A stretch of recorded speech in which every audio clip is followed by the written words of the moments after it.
Reka nongere mbasuhuze mu izina rya Yesu Kristo umwami wacu. Ni Rugengo Jean Pierre, umushumba w'itorero Good News Mission.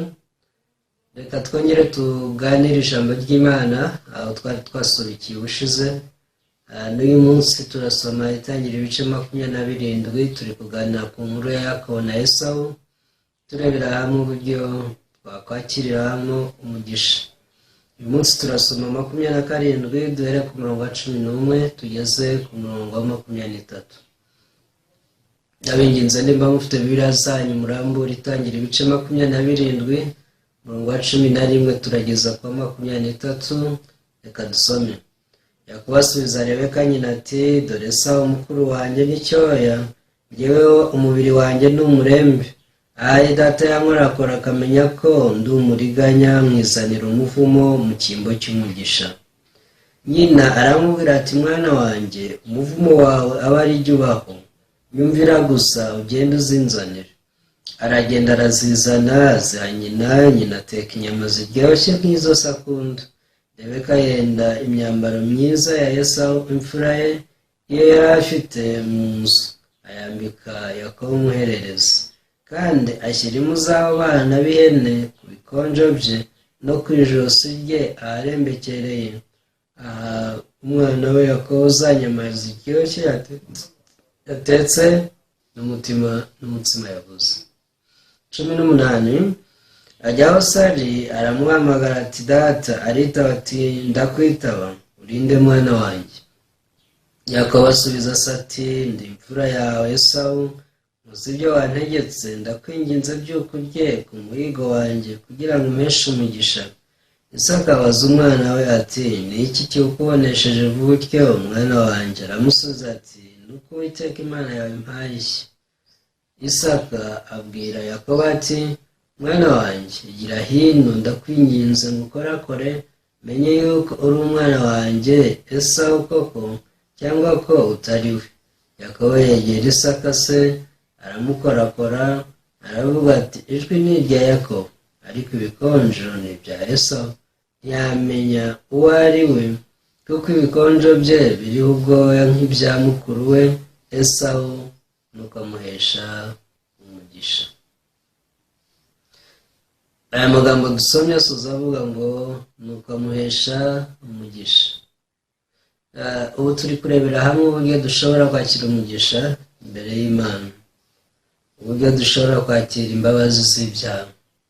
Inkuru zose ziri muri Bibiliya zandikiwe umutima wawe n'uwanjye.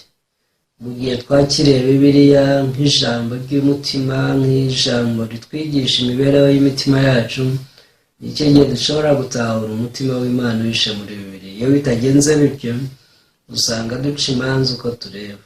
Abantu benshi kuva kera nagiye numva bavuga iby'izi nkuru, bavuga ati, Yakobo ni umuriganya, yariganije umugisha. Rebeka nawe ni umubyeyi mubi, yoheje Yakobo kuriganya umugisha. Ariko ibi byose ni ibitekerezo by'abantu, nta hantu biba bihuriye n'ukuri. Ukuri ni uko mu nzira ya Yakobo harimo abantu bakirira umugisha, atari uko bariganije cyangwa batariganije, ahubwo kubera ko hari isezerano ryabasezeranije umugisha.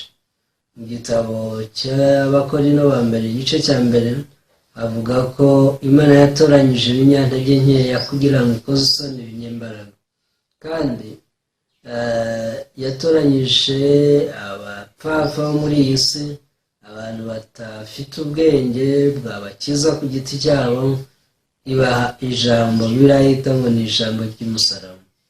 Iri jambo ry'umusaraba ku barimbuka birivuga ko ari ubupfu, ariko ku bakizwa nizo mbaraga z'Imana zihesha abantu agakiza, zikabahesha gukiranuka gutunganye. Uyu munsi ndashaka kubabwira uburyo dushobora guhindura imitima yacu. Ntabwo mu by'ukuri guhindura imitima yacu ari ikintu cyoroshye, kubera ko umutima w'umuntu urusha ibintu byose gushikana, ugira indwara ntiwizera gukira, ni umutima uhora urwanya Imana iteka. Ariko muri Bibiliya Imana iba ishaka kuduhishurira inzira y'agakiza, inzira yo kwizera, inzira yo guhirwa, inzira y'amahoro. Iyo nzira rero nta yindi ni yuko twumva ijambo ry'Imana. Igihe twumva ijambo ry'Imana hari ikintu Umwuka Wera akorera mu mitima yacu. Mu gitabo cy'Abaroma igice cy'icumi handitse aya magambo. Abaroma igice cya 10, mureke naho tubasome. Abaroma igice cya 10 mbere ku murongo wa 14. Hari ikibazo kibaza ngo ariko se bamwambaza bate bataramwizera, kandi bamwizera bate bataramwumva, kandi bakumva bate ari ntawababwirije, kandi babwiriza bate batatumwe, nk'uko byanditswe mu mbega uburyo ibirenge by'abavuga ubutumwa bwiza ari byiza cyane. Cyakora bumviye ubutumwa bwiza si bose, kuko Yesaya yavuze ati, mwami ninde wizeye ubutumwa bwacu? Dore kwizera guheshwa no kumva, no kumva kukazanwa n'ijambo rya Kristo. Haleluya. Ikigaragara hano ni uko ntabwo dushobora kugira kwizera igihe tutumvisha ijambo rya Kristo. Ariko ni iki tubanza kwizera? Mu by'ukuri ikintu cya mbere tubanza kwizera ni ishusho yacu Imana iduha, ni ishusho yacu Bibiliya itubwira. Turi abantu b'abanyantege nke, turi abantu babi, turi abantu banduye uhereye mu kuremwa kwacu mu nda ya za ba mama. Niyo mpamvu Dawidi yavuze ati, ndaremanwe gukiranirwa mu byari mu mama yambyariye. Kubera ko Imana ishaka ukuri ko mu mutima idakunda amagambo yacu, itumenyesha ishusho y'imitima yacu. Mu gihe twizeye tukaba abanyabyaha kubwo kwizera, ni nacyo gihe dushobora kwizera tukaba abakiranutsi kubwo kwizera. Icyo nshaka kuvuga ni iki? Abantu bose bakura bazi ko ari abanyabyaha, bajya mu rusengero barabiririmba, bakicara barira, Mana ndi umunyabyaha mbabarira, Mana nakoze iki n'iki. Ariko iyo wegereye imitima yabo usanga nta munsi n'umwe bigeze bizera ko ari abanyabyaha 100%. Ahubwo bahora batura ibyaha babonesheje amaso yabo gusa. Nagira mbabwire ko ntabwo bene uko ari ukwatura kwiza. Kwatura kwiza no kwihana nyako bituruka mu mutima. Icya mbere kugira ngo umuntu yihane nuko abanza kwimenya. Kubera ko ntabwo twiyizi. Imana yatwandikishiriza Bibiliya kugira ngo twimenye, twisobanukirwe, tumenye aho turiho neza. Ntabwo rero twabimenya tutumvisha ijambo rya Kristo, kubera kuko kwizera kuzanwa no kumva ijambo rya Kristo, kuzanwa no kumva ubutumwa bwiza. None ni gute Imana ishaka ko twimenya? Mu Baroma igice cya 7 nguko havuga, hereye ku murongo wa 18. Yarabahunze yuko muri igihe byo ni ukuvuga muri kamere yanjye nta cyiza kimbamo, kuko mpora nifuza gukora ibyiza ariko kubikora ntako. Kuko icyiza nshaka atari cyo nkora, ahubwo ikibi nanga akaba ari cyo nkora. Ariko rero ubwo nkora ibyo nanga sijya uba nkibikora, ahubwo n'icyaha kimbamo. Abantu benshi bazi ko ibyaha ari ibikorwa bakora, niyo mpamvu niyo bihana ibyaha nk'ibikorwa. Ariko uyu munsi ndagira ngo uhindure imyumvire yawe. Ntabwo ikibazo ari ibyo ukora, ikibazo ni uko umeze, ni uko waremwe, icyaha kikubamo. Nubwo rero ubana n'ibyifuzo byo gukora ibyiza, ariko kubikora ntabwo. Kubera iki? Kubera ko waremanwe gukiranirwa. Gusa si wowe wenyine. Mu Baroma ibice 3 umurongo w'9 harabaza ngo mbese turabaruta? Ngo oya da, ngo habe na gato. Kubera ko yaba Abayuda n'Abagiriki bose batwarwa n'iki? N'ibyaha. Ntabwo rero ikibazo ari wowe wenyine. Abantu bose muri iyi si aho baba bakagera, abazi Imana n'abatayizi, abayizera n'abatayizera, bivuga ko baremanwe gukiranirwa. Kubera iyo mpamvu babana n'ibyifuzo byo gukora ibyiza, ariko kugira ngo bakontorore icyaha cyangwa bagitegeke, icyaha usanga kibategeka. Ngaho usa n'uwibaza, ese kuki ushaka gukora ibyiza ariko ntubaye ibyo ukora? Biroroshye cyane.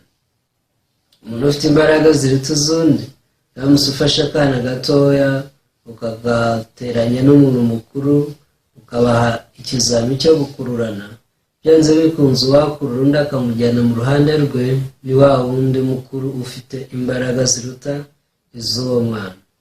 Nubwo uyu mwana yaba adashaka kujya mu ruhande rwe kubera ko amurusha imbaraga, azamukurura. Natwe nuko bitugendekera. Icyaha kiturusha imbaraga, tuba twifuza kudakurikira icyaha, ariko iyo icyaha kidukweze kikadukurura kikadushorera, usanga twakurikiye icyaha kubera ko ibyo twifuza n'imbaraga zitegeka icyaha mu by'ukuri biratandukanye. Twifuza ibyiza ariko kubikora ntako, aho ugasanga ibi bitwanga nibyo dukora. Ese biterwa n'iki? Biravuga ngo nuko hari icyaha kigitse gute kitubamo. Uyu munsi rero ikintu nshaka ko tuganiraho ni iki: tandukanya ibyifuzo byawe n'imbaraga zo gukora ibyo wifuza cyangwa zo kugera ku byo wifuza. Numara gutandukanya ibyo, nibwo uzamenya umumaro w'ijambo ry'umusaraba. Kubera ko abantu benshi ntabwo bazi imbaraga ziri muri iri jambo ry'umusaraba, muri ubu butumwa bwiza. Niyo mpamvu usanga baririmba iby'umusaraba ariko ntibabyizera. Umuntu araririmba ati Yesu yanyishyuriye ibyatuma nerada, ariko akavuga ko ari umunyabyaha. Umuntu araririmba ati umunsi mwiza nibuka, nubona kwemerera nsingiza Yesu wanyongeje ibyaha, ariko akavuga ati ngomba kwiyeza. Umuntu aravuga ati Yesu yahabye ibyaha byanjye mu mva, ariko bigasa naho yabitaburiye mu mva akongera akabyikorera. Ese ibi biterwa n'iki? Nuko abantu batigeze bizera ijambo ry'umusaraba ko rifite imbaraga zibabatura. Hari ibyo bifuza, ariko uko bagerageza kubigeraho ntabwo iyo nzira ari yo. Mu nkuru twasomye ya Yakobo na Esawu, Esawu yagerageje kugera ku mugisha, yagerageje gukoresha imbaraga ze zose n'umutima wose ahiga kugira ngo abone ibimuhesha umugisha. Ariko se kuko yabonye umugisha, birivuga ko yavumwe. Ntabwo ari we wenyine, abantu bose babana n'imitima yabo bwite, abantu bose babana n'ibyifuzo byabo gusa n'amarangamutima, nubwo babona ibyo bifuza atari byo bageraho, inzira baba barimo ni inzira y'iki? Ni inzira y'umuvumo. Niyo mpamvu uyu munsi nshaka kubabwira ngo mutandukanye ibyo mwifuza n'ukuri, mutandukanye imitima yanyu n'ijambo ry'Imana. Umutima wawe uragushuka gusa. Niyo mpamvu kwihana nyako ni ukubanza gutahura ko ubana n'umutima ugize gute? Ugushuka. Ni ukubanza gutahura ko ubana n'imyumvire ipfuye. Dutangira aya masomo nababwiye abantu bararaga hejuru y'umugezi, y'amazi y'umugezi, bakarira hejuru yayo y'uwo mugezi, ariko bari bagiye kwicwa n'inyota. Kubera iki? Kubera kumva ko ari abantu bafite ubwenge, bari hejuru y'inyanja kandi banyweye amazi yayo ngo bapfe. Uyu munsi hari abantu benshi banga kwakira imbabazi z'ibyaha, batekereza ngo twakira imbabazi z'ibyaha, ngo twakora ibyaha byinshi, ngo twasayisha, ngo ubu butumwa ngo bwigisha abantu kwikorera ibyaha. Ariko ibyo ni ugupfobya ijambo ry'umusaraba. Ubutumwa bwiza ni imbaraga y'Imana ihindura ubuzima bw'abantu. Ni imbaraga yageze muri Pawulo, aravuga ati ibyarindamu yanjye byose nabifashe nk'amase, bifata nk'igihombo kubwo kuronka gukiranuka kuzanwa no kwizera. Bavandimwe, uyu munsi ndagira ngo mwitekerezeho. Utekereze ku buzima ubaho, utekereze ku buzima bw'umwuka umaze igihe ubaho, imyaka yose ugerageza ugatsindwa, ukihana. Ibyo wita kwihana ngo ni ukuba wabuze ibyaha wakoze, ariko ibyo bintu ntabwo ari ukwihana. Kwihana kwigishijwe na Yesu Kristo. Muri Mariko 1:15 Yesu yaravuze ati igihe kirageze, ubwami bwo mu ijuru buri hafi, ni mwihane mwemere iki? Ubutumwa bwiza. Nta muntu ushobora kwizera ubutumwa bwiza, nta muntu ushobora kwizera ijambo ry'umusaraba rifatwa nk'ubupfu mu myumvire y'abantu atarihana. Kwihana rero ni ukwiyanga, ni ukwizinukwa, ni ukurekura ibitekerezo byawe n'imyumvire yawe yose, nubwo wibwiraga ko ahari uri mu kuri. Imbere y'ijambo ry'Imana tuba tugomba gushyira hasi iyo myumvire yose, tuba tugomba gushyira hasi ayo marangamutima yacu, kubera ko muri biriya nta marangamutima abamo. icyo Imana iba ishaka kutwigisha ni inzira y'umukiro gusa. Mu itangira igice cya 40 harimo inkuru y'umutware w'abahereza ba vino n'umutware w'ababuze imitsima. abo bagabo bombi baracumuye, bacumura kuri Farawo, ariko umwe yaje kwakira imbabazi z'ibyaha byasubizwa mu mwanya we, yongera guhereza Farawo, undi acibwa umutwe arapfa ararimbuka. ese ibyo byatewe n'iki? muri iyo nkuru tubona ko umuhereza wa vino ngo yaje kurota inzozi zirotorera Yosefu. yabonye ngo umuzabibu uraraba uzanye imbuto zirahisha, abona n'igikombe afite mu ntoki cya Farawo, ngo akamuriramo izo mbuto ahereza vino Farawo. noneho ku rundi ruhande tubona ngo umuhereza umutware wabuze imitsima we ngo yarose abona ibyibo 3 by'imitsima yera biri aho, ngo ariko ugafata ikibo cyo hejuru ngo arundaho ngo imitsima ngo yokeje y'uburyo bwose. uyu mugabo yishwe n'iki mu by'ukuri? ibi nabyo bigaragaza inzira y'umukiro n'inzira y'urupfu. uyu muvuzi w'imitsima ngo yafashe imitsima yera, ibyo 3 by'imitsima yera atwikirizaho ngo indi mitsima yokeje y'uburyo bwose. ese ninde wari wamutumye iyi mitsima ngo yotse indi mitsima y'uburyo bwose? ubuzima bw'umwuka bw'abantu bagerageza kwikorera bose ntabwo bemera ko ibyo Yesu Kristo yakoze bihagije. nubwo Yesu Kristo ari we mutsima w'ubugingo, nubwo ari we watanze umubiri we kugira ngo tubabarirwe ibyaha byacu, ariko iyo tugiye imbere y'Imana ntabwo twitwaza ibyo Yesu yakoze, ahubwo usanga twitwaza n'ibyo natwe dukora. mu gihe umutware w'abahereza ba vino we yamenye ko Yesu ari we muzabibu w'ukuri, ntiyagira ikindi kintu na kimwe yishakira uretse guhagarara inyuma y'uwo muzabibu w'ukuri. Yesu yaravuze ati ndi umuzabibu w'ukuri, namwe muri amashami. uyu nguyu yabashije kurokoka kubera iki? kubera ko yizeye imirimo ya Yesu yonyine gusa.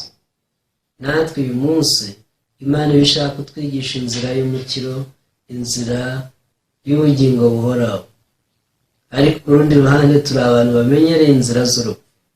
niyo mpamvu tugerageza kwikorera nk'uko Esawu yagerageje gukora.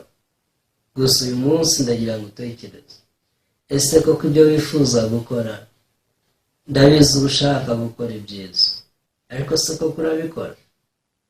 ugomba kumenya ko uri ikigega cy'ibyaha. Pawulo yaravuze ati muri njye nta cyiza kimbamo, ariko icyo abantu bagerageza gukora ibyiza nuko batizera iri jambo. nyamara Imana yo ishaka kugirira ubuntu. Imana ishaka kumenya ko uri umunyantege nke. Imana ishaka kumenya ko intege zawe ari nyinshi ndetse nta cyiza wakora. ariko kugira ngo wizere ubutumwa bwiza ni ukubanza kwizera ko umutima wawe ushuka kurusha ibintu byose. umutima wawe ibyo wibwira ari bibi gusa kugeza iteka ryose. Itangiriro 6:5 wanditse ngo kandi Uwiteka abona yuko ingeso z'abantu zari mbi cyane mu isi, kandi ko kwibwira kose imitima y'abantu itekereza ari kubi gusa iteka ryose. nshuti zanjye, ibintu dutekereza ntabwo ari byiza. ibyo Imana itekereza yabyandikishije muri Bibiliya. ubwo uyu mugabo yabonaga ibyibo 3 by'imitsima yera, niki yari akeneye mu by'ukuri? yari akeneye kwitwaza ibyo byibo 3 by'imitsima yera bihagarariye Yesu Kristo, bihagarariye umubiri wa Yesu Kristo. kubera mu Baheburayo igice cya 10 haranditse ngo uko gushaka kw'Imana niko kwatumye twezwa, tubeshejwe n'uko umubiri wa Yesu watambwe rimwe gusa ngo bibe bihagije iteka. ese koko ibi byibo 3 by'imitsima yera ntibyari bihagije? biravuga ngo umubiri wa Yesu watambwe inshuro imwe, kandi bihagije kugeza ryari? bihagije kugeza iteka ryose. ariko niki gituma abantu batizera ibyo Yesu yakoze ngo abe ari byo biringira, aba ari byo bitwaza imbere ya Yesu. Nta kindi kibitera, dushobora kukibona mu mirongo twasomye uyu munsi. Gutangira ibice 27 umurongo wa 11 haranditse ngo, Yakobo asubiza Rebeka nyina ati, dore Esawu mukuru wanjye n'icyoya, njyewe umubiri wanjye ni umurembe.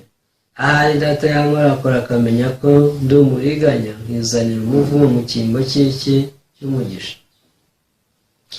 Yakobo nyina yashatse kumuyobora mu nzira y'umugisha ngo yakire umugisha, ariko ni iki cyamubuzaga kujya imbere ya se? Ni ibitekerezo bye, ni amarangamutima ye. Yaba ati, dore ngewe ndebye mbona ntandukanye na mukuru wanjye. Mukuru wanjye ni icyoya, yewe umubiri wanjye ni umurembe, dore meze gutya na gutya, ariko nako ameze gutya. Ese koko ntutekereza ko ningera imbere ya data azamvuma? Ese ntabwo ubona ko nkora ibyaha? Umuntu umwe yarambaje ati, ese nawe wizera ko Yesu yakuyeho ibyaha? Ndamubaza nti, se ni ukubera iki? Ati, none si ibyo tubona dukora, ibyo abantu bakora. Ibintu tubonesha amaso yacu tubyizera kuruta uko twizera iki? Ijambo ry'Imana. Tubyizera kuruta uko twizera isezerano ry'Imana. Niyo mpamvu dukwiriye guhindura imyumvire yacu. Niba dushaka kwizera Imana by'ukuri, niba dushaka kujya mu ijuru koko, niba dushaka kwakira umugisha, ni byiza ko aya maso yacu, aya marangamutima yacu tuyashyira hasi, ntituyiringire. Igihe kimwe umugabo witwa Namani yagiye guhura n'umugaragu w'Imana ngo amukize ibibero. Icyo gihe yagiye yitwaje amafeza n'amazahabu n'imyambaro yo gukura mu bintu byinshi cyane nk'impano zo kumuha. Ariko agezeyo, umugaragu w'Imana yamwohereje ijambo rimukiza. Ntabwo yahise aryakira. Nubwo yari umubembe, yitekerezaga nk'umugabo mukuru w'ingabo witwaga Namani. Ubwo rero Elisa yamubwiraga ati, genda wibire muri Yorodani 7. Amarangamutima ye yaramufashe, ararakara cyane, avuga ati, uyu muntu aransuzuguye. Natekereje ko ari buze akandambikaho ikiganza akansengera, nanjye nkamuha amaturo namugeneye, ariko ngo ningende nijandike muri Yorodani. Amarangamutima ye yamurushije imbaraga, ariko kubw'ubuntu bw'Imana yaje kugirwa inama n'abagaragu be, amaherezo yemera kujya muri Yorodani, niko yabashije gukira. Nta kundi dushobora gukira tutaratandukana n'amarangamutima yacu. Nta buryo na bumwe dushobora kwakira umugisha tutaratandukana n'ibyiyumviro byacu bidushuka bya kimuntu. Niyo mpamvu dukeneye kumva ijambo ry'Imana. Ntabwo twakwizera tutarumva ijambo ry'Imana. Kwizera kuzanwa no kumva. Ntabwo twakwemeresha yacu y'ukuri ko turi abantu bavutse turi babi, ko turi abantu baremanwe gukiranirwa, igihe tutabibwiwe n'iri jambo ry'Imana. Ku rundi ruhande ariko, nta nubwo twamenya ko Yesu yishyizeho ibyaha byacu igihe tudateze amatwi ijambo ry'Imana. Umurongo wa 13 wavuze ngo, nyina aramubwira ati, mwana wanjye, umuvumo wawe aba ari jye ubaho, nyumvira gusa ugende uzinzane. Rebeka yabwiye Yakobo ati, umuvumo wawe ni njye uriho. Kristo yishyizeho umuvumo wacu. Kristo yahindutse ikivume ku bwacu. Kuko nabibabwiye dutangira, Rebeka muri iyi nkuru ahagarariye Kristo Yesu. Yishyizeho umuvumo wa Yakobo, cyangwa ati, wowe icyo ukeneye no kumva, ukantega amatwi kandi ukizera ibyo nkora. Kubera ko utabasha kubyikorera, icyo ukeneye ni ukuntega amatwi ugakora ibyo nkubwiye, ugakurikira inzira uyoboye. Kubw'ubuntu bw'Imana, Yakobo yarabyemeye. Bivuga ko yagiye koko akabikora uko bamubwiye. Umurongo wa 15 n'uwa 16 aravuga ngo, Rebeka yenda imyambaro myiza ya Esawu imfura ye yari afite mu nzu, ayambika Yakobo umuhererezi, kandi ashyira impu z'abo bana b'ihene ku bikonjo bye no ku ijosi rye aharemekereye, aho umwana we Yakobo za nyama ziryoshye yatetse n'umutsima yabuze. Mwese ndagira ngo mutekereze, ese Yesu yaje gukora iki mu isi? Niba kwakira imbabazi z'ibyaha byaradusabaga kubanza kuzisaba, kubera iki tutazisabye? Yesu ntiyirirwa aza mu isi, nuko hari ibisaba. Rero Isaka yari yasabye ko umwana bamutekera inyama ziryoshye, hanyuma akazimuzanira akazirya, akamuhesha umugisha. Mu isezerano ry'Imana, Imana yavuze ko ibihembo by'ibyaha ari urupfu. Imana itarabona ibihembo by'ibyaha ubwishyu bwabyo, ntabwo ishobora kubabarira abantu ibyaha. Ariko ikintu gishimishije ni uko ni nayo yari ifite igisubizo cyabyo. Na Isaka mu rugo rwe yari afite igisubizo cy'uburyo abana be bahabwa umugisha. Uwo nta wundi yari Rebeka. Nk'uko Yesu Kristo ari we gisubizo cy'ibibazo byacu uhereye ku kibazo cy'icyaha. Yesu Kristo yishyizeho umuvumo wacu, umuvumo w'icyaha, kugira ngo atubohore, adutwikirize amaraso ye. Nk'uko Rebeka yatwikirije impu n'imyambaro uyu mwana we Yakobo wari ufite intege nyinshi mu by'ukuri zitatuma ahagarara imbere ya se, niko natwe Yesu Kristo adutwikirije amaraso ye, kugira ngo duhagarare imbere y'Imana turabera n'abaziranenge, nta n'umugayo dufite. Abamenye ibi nibo bashaka kujya imbere y'Imana bashize amanga. Yakobo mu murongo wa 18 avuga ngo avuga ngo ajya hose ari, aramuhamagara ati data, aritaba ati ndakwitaba, urinde mwana wanjye. Yakobo asubiza se ati ndi imfura yawe Esawu, uzi ibyo wantegetse, ndakwinginze by'uko urye ku muhigo wanjye kugira ngo umpeshe umugisha.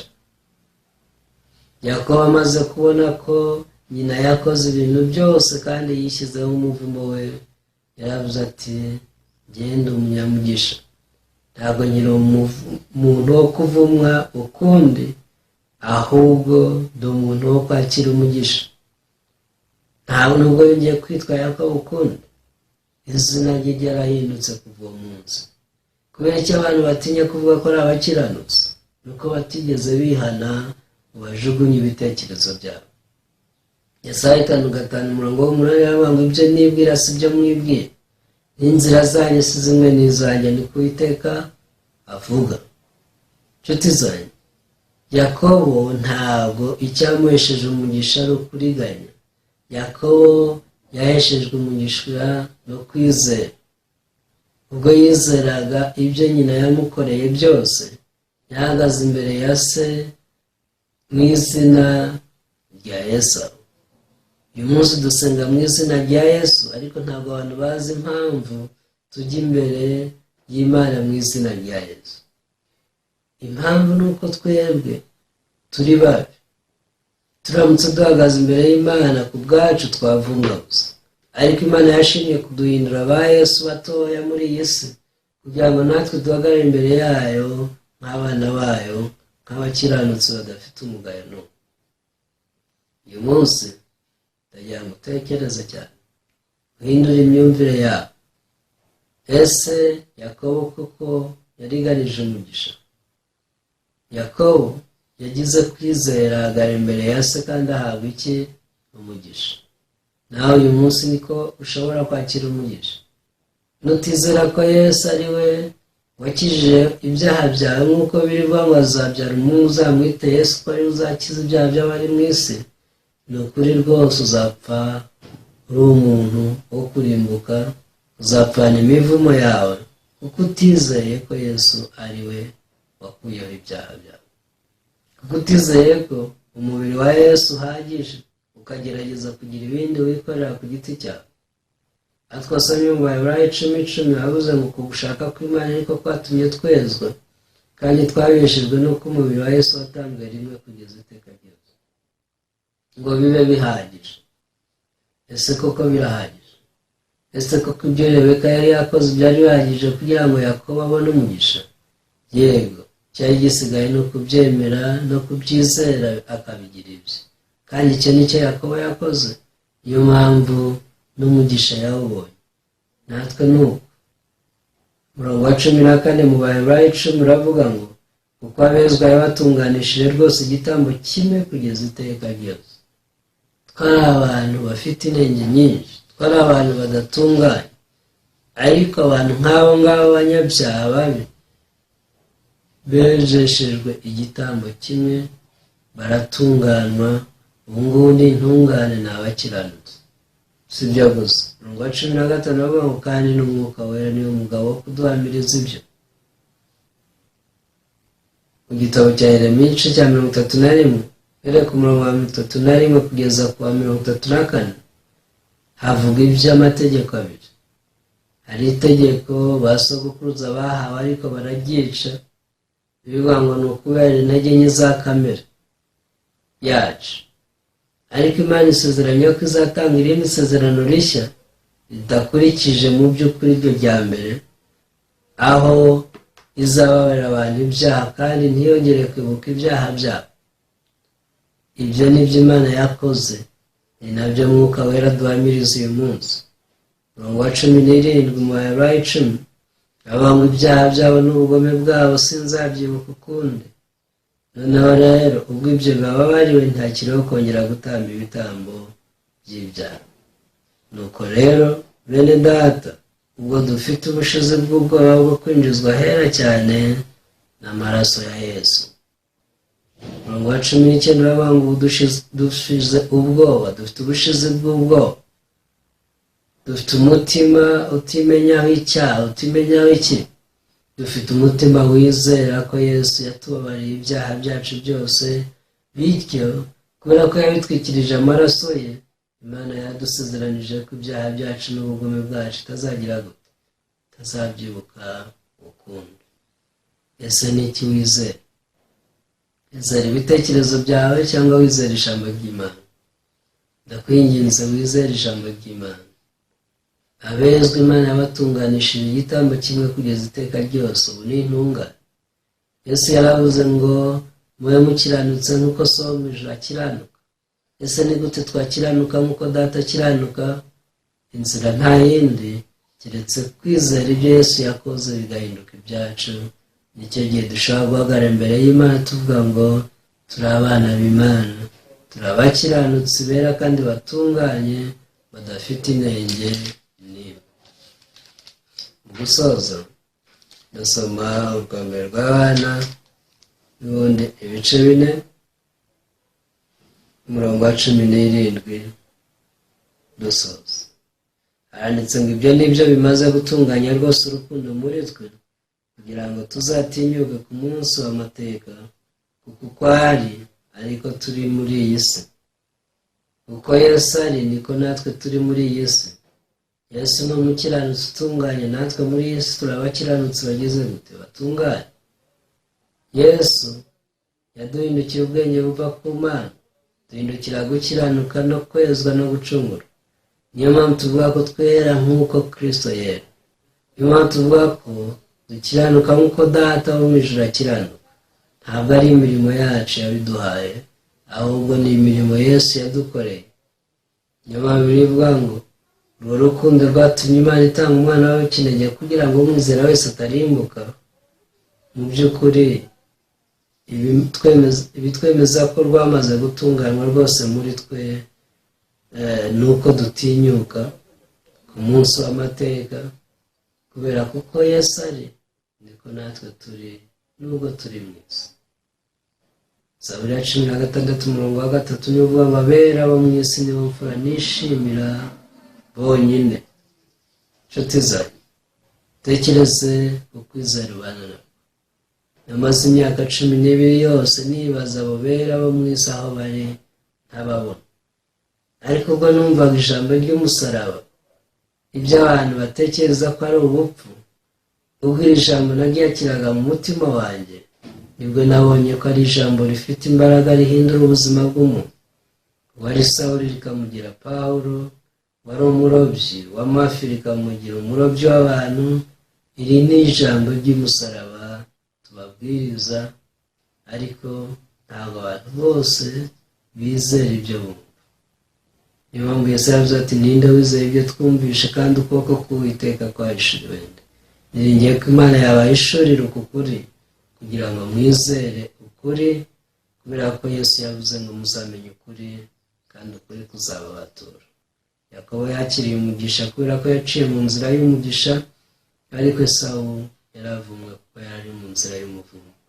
Nubwo Imana yaba ishaka kubaha umugisha mwese, ntabwo yabasha kuba igihe cyose muri mu nzira y'umuvumo. Niyo mpamvu mbasaba ngo uyu munsi wihane, uhindure imyumvire yawe, uhindure inzira zawe, ushyire hasi ibyo wibwira n'inzira zawe, kuko ari byo bituma ukomeza kuba umunyabyaha.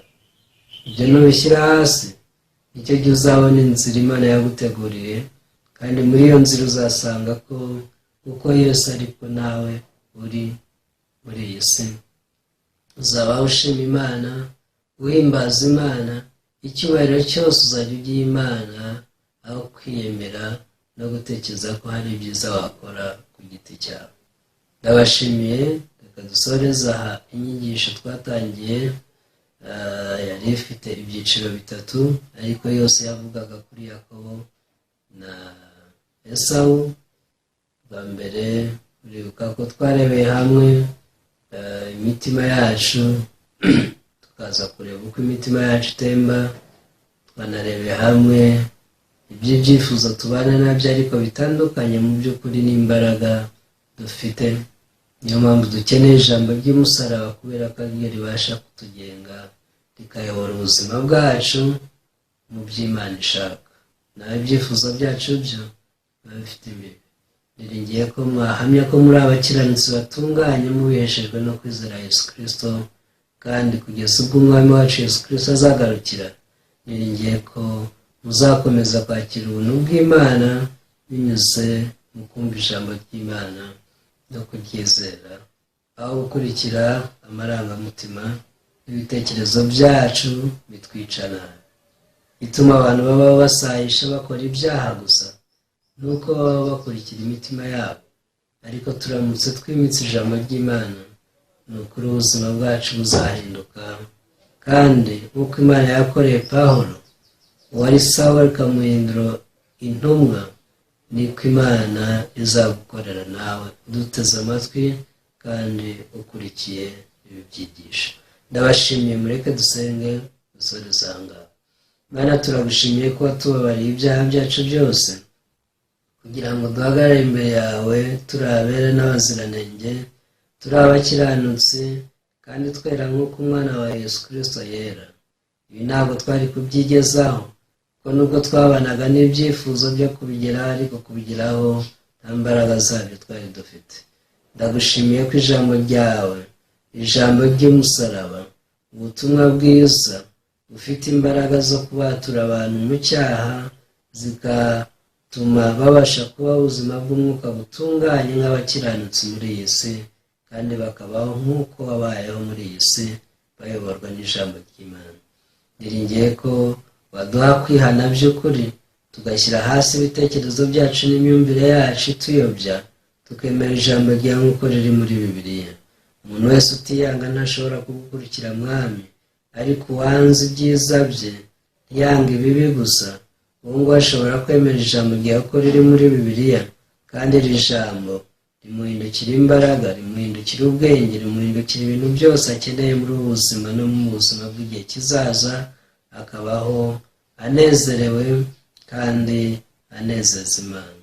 Ndagushimiye kuzakomeza kuyobora imitima y'abantu muri uku kuri, nsenze byose mu izina rya Yesu Kristo Umwami wacu, amen. Urakoze cyane. Imana ikomeze ibarinde kugeza igihe tuzongera kubonana.